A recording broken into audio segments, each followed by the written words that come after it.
എല്ലാവർക്കും നമസ്കാരം. Welcome to super notes. നിങ്ങളെ 2026 വരാൻ പോകുന്ന ഏറ്റവും പ്രധാനപ്പെട്ട ഡിഗ്രി ലെവൽ നോട്ടിഫിക്കേഷൻ ആണ് ഹൈക്കോർട്ട് അസിസ്റ്റന്റ് നോട്ടിഫിക്കേഷൻ. നമുക്ക് ഓഗസ്റ്റ് മാസം മുതൽ എപ്പോൾ വേണം നോട്ടിഫിക്കേഷൻ പ്രതീക്ഷിക്കാം. ഓഗസ്റ്റ്, സെപ്റ്റംബർ, ഒക്ടോബർ മാസങ്ങളിൽ നോട്ടിഫിക്കേഷൻ വരാൻ സാധ്യതയുള്ളത്. അപ്പോൾ ഈ നോട്ടിഫിക്കേഷൻ വന്നു കഴിഞ്ഞാൽ അതിന്റെ എക്സാം പാറ്റേൺ എങ്ങനെയാണ് നമുക്ക് ഡീറ്റെയിൽ ആയിട്ട് നമുക്ക് ഇതിനെ ഒന്ന് അനലൈസ് ചെയ്യാം. അതായത് ഒരു നോർമൽ എക്സാം പോലെയല്ല, ഇതിനകത്ത് ഒബ്ജക്റ്റീവും ഡിസ്ക്രിപ്റ്റീവും എല്ലാം നടക്കാൻ പോകുന്നത് ഒരേ ദിവസമാണ്. പക്ഷേ കട്ട് ഓഫ് കാൽക്കുലേറ്റ് ചെയ്യുന്നത് ഒബ്ജക്റ്റീവിന്റെയാണ് കട്ട് ഓഫ് കാൽക്കുലേറ്റ് ചെയ്യുന്നത്. അപ്പൊ കുറച്ച് കാര്യങ്ങൾ നമ്മളൊന്ന് മനസ്സിലാക്കേണ്ടതുണ്ട്. സോ ഹൈക്കോർട്ട് അസിസ്റ്റന്റ് എക്സാമിന് വേണ്ടി പ്രിപ്പയർ ചെയ്യുന്ന എല്ലാവരും നിർബന്ധമായിട്ടും ഈ എക്സാം പാറ്റേൺ വന്ന് അറിഞ്ഞിരിക്കുക. അപ്പൊ നമുക്ക് ഡീറ്റെയിൽ ആയിട്ട് നമുക്ക് നോക്കാം. ഓക്കെ, അപ്പൊ ഇവിടെ ഒന്നാമതായിട്ട് പറയാനുള്ളത് 3 ഘട്ടങ്ങളായിട്ടാണ് എക്സാം നടക്കുക, അല്ലെങ്കിൽ ഇതിന്റെ സെലക്ഷൻ പ്രോസസ് എങ്ങനെയാണെന്ന് ചോദിച്ചാൽ 3 ഘട്ടങ്ങളായിട്ടാണ് സെലക്ഷൻ പ്രോസസ്സ് വരുന്നത്. അതായത് ഒരു ഒബ്ജക്റ്റീവ് എക്സാം കിടപ്പുണ്ട്, അതേപോലെ തന്നെ ഒരു ഡിസ്ക്രിപ്റ്റീവ് എക്സാം ഉണ്ട്, ദെൻ അത് കഴിഞ്ഞ് ഒരു ഇന്റർവ്യൂ ഉണ്ട്. അങ്ങനെ 3 ഘട്ടങ്ങളായിട്ടാണ് ഇതിന്റെ സെലക്ഷൻ നടക്കാൻ പോകുന്നത്. ഓക്കെ, അപ്പൊ ഇവിടെ നോക്കുക, ഒബ്ജക്റ്റീവ് നോക്കുകയാണെങ്കിൽ അവിടെ മാർക്ക് ഡിസ്ട്രിബ്യൂഷൻ എങ്ങനെയാണ്? ഒബ്ജക്റ്റീവിന്റെ മാർക്ക് ഡിസ്ട്രിബ്യൂഷൻ 100 മാർക്കാണ് ഒബ്ജക്റ്റീവിന് വരുന്നത്. ഒരു ക്വസ്റ്റിന് 1 മാർക്കാണ്. നെഗറ്റീവ് ആണെങ്കിൽ 0.25 ആണ്. PSC പോലെ 0.33 അല്ല, 0.25 ആണ്. അപ്പൊ അതുകൊണ്ട് തന്നെ നമുക്ക് വേണമെങ്കിൽ ഇച്ചിരി റിസ്ക് എടുത്തായാലും കുറച്ച് ഒരു 70% ഉറപ്പുള്ള ക്വസ്റ്റ്യൻസ് ഒക്കെ നമുക്ക് അറ്റൻഡ് ചെയ്യാം. കാര്യം നെഗറ്റീവ് 0.25 വരുന്നുള്ളൂ. ഓക്കെ, അപ്പൊ ഇവിടെ ഒബ്ജക്റ്റീവ് 100 മാർക്കാണ്. ആ 100 മാർക്കിൽ എങ്ങനെയാണ് മാർക്ക് ഡിസ്ട്രിബ്യൂഷൻ വരുന്നത് ശ്രദ്ധിക്കുക. അവിടെ 100 മാർക്കിൽ മാർക്ക് ഡിസ്ട്രിബ്യൂഷൻ വരുന്നത് 50 മാർക്ക് വരുന്നത് ഇംഗ്ലീഷ് ആണ്. അതായത് ഇതിനകത്ത് വൊക്കാബുലറി വരും, ലീഗൽ വൊക്കാബുലറി വരും, അതേപോലെ തന്നെ ഗ്രാമർ പോർഷൻസ് മൊത്തം വരും. അതെല്ലാം കൂടെ ചേർത്ത് 50 മാർക്ക് വരുന്നുണ്ട്. അത് കഴിഞ്ഞ് GK and current affairs portion നോക്കുകയാണെങ്കിൽ GK ആൻഡ് കറണ്ട് അഫയേഴ്സ് വന്നിട്ട് 40 മാർക്കാണ് വരുന്നത്. അവിടെയും കഴിഞ്ഞ ക്വസ്റ്റ്യൻ പേപ്പറുകളുടെ ആ സ്പ്ലിറ്റ് നോക്കിയാൽ ഏതാണ്ട് ഒരു 16-17 മാർക്കൊക്കെ കറണ്ട് അഫയേഴ്സ് ആണ് വരുന്നത്. ഒരു 17ഓളം മാർക്ക് നമുക്ക് കറണ്ട് അഫയേഴ്സിലെ ക്വസ്റ്റ്യൻസ് പ്രതീക്ഷിക്കാം. ഒരു 23ഓളം മാർക്ക് GK ഏരിയാസ് നമുക്ക് പ്രതീക്ഷിക്കാം. അതിനകത്ത് GK നമ്മുടെ ഒരു PSC എക്സാം പോലെയല്ല, എൻറ്റയർലി ഡിഫറെന്റ് ആണ്. ക്വസ്റ്റ്യൻ വരുന്ന ഏരിയാസ് എല്ലാം തന്നെ നല്ല വ്യത്യാസമുണ്ട്. ഓക്കെ, അതിനുശേഷം മാത്സ് ആൻഡ് റീസണിങ് നോക്കുകയാണെങ്കിൽ മാത്സ് ആൻഡ് റീസണിങ് വന്നിട്ട് മാത്സ് ആൻഡ് റീസണിങ് എത്ര മാർക്കാണ്? 10 മാർക്കാണ്. എങ്ങനെയാണ് മാർക്ക് ഡിസ്ട്രിബ്യൂഷൻ വരുന്നത്? അപ്പോൾ ഒരിക്കൽ കൂടെ 50 mark English, 40 mark GK and current affairs, 10 mark maths and reasoning. Okay, അടുത്ത ഡിസ്ക്രിപ്റ്റീവ് ആണ്. ഡിസ്ക്രിപ്റ്റീവ് വരുന്നത് 60 മാർക്കിനാണ് ഡിസ്ക്രിപ്റ്റീവ് വരുന്നത്. ഓക്കെ, അപ്പൊ അതിനകത്ത് എസ് റൈറ്റിംഗ് ഉണ്ടാവും, പ്രീസെ ഉണ്ടാവും, കോംപ്രിഹെൻഷൻ ഉണ്ടാവും. അങ്ങനെ ഈ 3 ഫോർമാറ്റിലാണ് സാധാരണ ക്വസ്റ്റ്യൻസ് വരുന്നത്. അപ്പൊ ഈ ഡിസ്ക്രിപ്റ്റീവ് വരുന്നത് 60 മാർക്കിനാണ്. അപ്പോൾ ഇനി ശ്രദ്ധിക്കേണ്ട ഒരു കാര്യം, ഒബ്ജക്റ്റീവും ഡിസ്ക്രിപ്റ്റീവും ഒരേ ദിവസമാണ് നടക്കാൻ പോകുന്നത്. അതായത് രാവിലെ നിങ്ങൾക്ക് ആദ്യം ഒബ്ജക്റ്റീവിന്റെ OMR കയ്യിൽ തരും. ഈ ഒബ്ജക്റ്റീവ് നമുക്ക് സമയം വരുന്നത് 1.25 മണിക്കൂറാണ് എക്സാമിന്റെ സമയം വരുന്നത്. ഇത് കഴിഞ്ഞാൽ ഉടനെ തന്നെ നിങ്ങൾക്ക് ഡിസ്ക്രിപ്റ്റീവിന്റെ പേപ്പർ അങ്ങ് തരും. 1 മണിക്കൂറാണ് ഡിസ്ക്രിപ്റ്റീവിന്റെ സമയം വരുന്നത്. ഇത് രണ്ടും കംപ്ലീറ്റ് ചെയ്താൽ മാത്രമേ നിങ്ങൾക്ക് എക്സാം ഹാളിൽ നിന്ന് പുറത്തിറങ്ങാൻ പറ്റത്തുള്ളൂ. അത് കഴിഞ്ഞ് എങ്ങനെയാണ് പക്ഷേ പേപ്പർ വാല്യൂ ചെയ്യുന്നത്? പേപ്പർ വാല്യൂ ചെയ്യുന്നത് ഒബ്ജക്റ്റീവിന് ഒരു കട്ട് ഓഫ് ആണ്. ഇപ്പോൾ ഉദാഹരണം പറഞ്ഞാൽ കഴിഞ്ഞ എക്സാമിന്റെ ഒബ്ജക്റ്റീവിന്റെ കട്ട് ഓഫ് നോക്കുകയാണെങ്കിൽ 48.5 മാർക്കാണ് കഴിഞ്ഞ ഒബ്ജക്റ്റീവിന്റെ കട്ട് ഓഫ്. 48.5 മാർക്ക്. ഈ 48.5 മാർക്ക് മേടിച്ചാൽ മാത്രമേ, അതായത് ഒബ്ജക്റ്റീവ് ക്ലിയർ ചെയ്താൽ മാത്രമേ ആ കുട്ടിയുടെ ഡിസ്ക്രിപ്റ്റീവ് പേപ്പർ വാല്യൂ ചെയ്യത്തുള്ളൂ. ഓക്കെ, അതായത് ഒരു കുട്ടി ഒബ്ജക്റ്റീവ് ക്ലിയർ ചെയ്ത് കഴിഞ്ഞാൽ ആ കുട്ടി റാങ്ക് ലിസ്റ്റിനകത്ത് വരും. ഒബ്ജക്റ്റീവ് ക്ലിയർ ചെയ്താൽ മാത്രമേ ഡിസ്ക്രിപ്റ്റീവിന്റെ പേപ്പർ വാല്യൂ ചെയ്യത്തുള്ളൂ. അപ്പോൾ ഒരിക്കൽ കൂടെ ഒബ്ജക്റ്റീവും ഡിസ്ക്രിപ്റ്റീവും എല്ലാവരും എഴുതണം. പക്ഷേ ഒബ്ജക്റ്റീവിന്റെ കട്ട് ഓഫ് ക്ലിയർ ചെയ്താൽ മാത്രമേ ആ കുട്ടിയുടെ ഡിസ്ക്രിപ്റ്റീവ് പേപ്പർ വാല്യൂ ചെയ്യത്തുള്ളൂ. ഓക്കെ അല്ലേ? അതിനുശേഷം ഒരു ഇന്റർവ്യൂ വരുന്നുണ്ട്.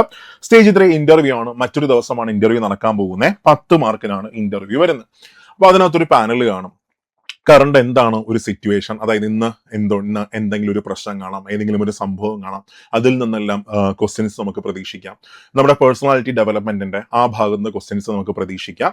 അങ്ങനെ 3 ഘട്ടങ്ങളായിട്ട് സെലക്ഷൻ നടക്കാൻ പോകുന്നു. ഓക്കെ, അപ്പൊ ഇവിടെ എനിക്ക് പറയാനുള്ളത്, എല്ലാവർക്കും ഒരു ഡൗട്ട് കാണും. അതായത് ഒബ്ജക്റ്റീവിന്റെ കട്ട് ഓഫ് ക്ലിയർ ചെയ്താൽ മാത്രം പോരല്ലോ. സാധാരണ PSC എക്സാം ഒക്കെ കട്ട് ഓഫിനെക്കാളും ഒരു 5-6 മാർക്ക് കൂടുതൽ മാർക്ക് മേടിച്ചാൽ മാത്രമേ ജോലി കിട്ടത്തുള്ളൂ. അപ്പൊ ഇവിടെ അങ്ങനെയൊക്കെയാണോ? അല്ല. അതായത് കഴിഞ്ഞ റാങ്ക് ലിസ്റ്റ് നോക്കുകയാണെങ്കിൽ നോക്കാം, നിലവിലെ റാങ്ക് ലിസ്റ്റ് നോക്കുകയാണെങ്കിൽ ഈ കാണുന്നത് നിലവിലെ റാങ്ക് ലിസ്റ്റ് ആണ്. അപ്പൊ ഇവിടെ നോക്കി, ഇവിടെ വന്നിട്ട് റാങ്ക് നോക്കിയാൽ ഇവിടെ റാങ്ക് വന്നിട്ട് 19ാമത്തെ റാങ്ക് നോക്കാം. അവിടെ ആ കുട്ടി ഒബ്ജക്റ്റീവിന് മേടിച്ച മാർക്ക് 49.25 ആണ്. 49.25, അതായത് കട്ട് ഓഫിനെക്കാളും ജസ്റ്റ് 0.75 മാർക്കാണ് കൂടുതൽ മേടിച്ചേക്കുന്നത്. പക്ഷേ ആ കുട്ടി 19ാമത്തെ റാങ്ക് സ്കോർ ചെയ്തു. അതായത് ആ കുട്ടി അവിടെ ഡിസ്ക്രിപ്റ്റീവിനെ കുറച്ചും കൂടെ മാർക്ക് അവിടെ കൂട്ടി വെച്ച് 40 മാർക്ക് മേടിച്ചു. അപ്പോൾ നമുക്ക് ഇംഗ്ലീഷ്, ഞാനിപ്പോൾ ഇംഗ്ലീഷ് ഹൈ ആയിരിക്കണം ഒന്നും പറയുന്നില്ല. അതായത് നമുക്ക് ഇംഗ്ലീഷ് ഭയങ്കര ഫ്ലുവന്റ് ആയിരിക്കണം, ഇംഗ്ലീഷ് വൊക്കാബുലറി എല്ലാം അറിയണം, അങ്ങനെയൊന്നുമില്ല. നിങ്ങൾക്ക് ഒരു PSC എക്സാമിന് ഇംഗ്ലീഷ് ഓക്കെ ആണോ? നിങ്ങൾക്ക് ഗ്രാമർ പോർഷൻസ് ഒക്കെ ഓക്കെ, പഠിക്കാനൊക്കെ സന്തോഷമാണ്, ഹാപ്പിയാണ്, വൊക്കാബുലറി പഠിക്കാനും ഹാപ്പിയാണ്, അങ്ങനെയാണെങ്കിൽ ധൈര്യമായിട്ട് നിങ്ങൾ എക്സാമിന് വേണ്ടി പ്രിപ്പയർ ചെയ്യും. അപ്പൊ ആകെ എത്ര നിയമനങ്ങൾ നടക്കുമെന്ന് ചോദിച്ചാലും ഒരു 80ഓളം നിയമനങ്ങൾ നമുക്ക് പ്രതീക്ഷിക്കാം.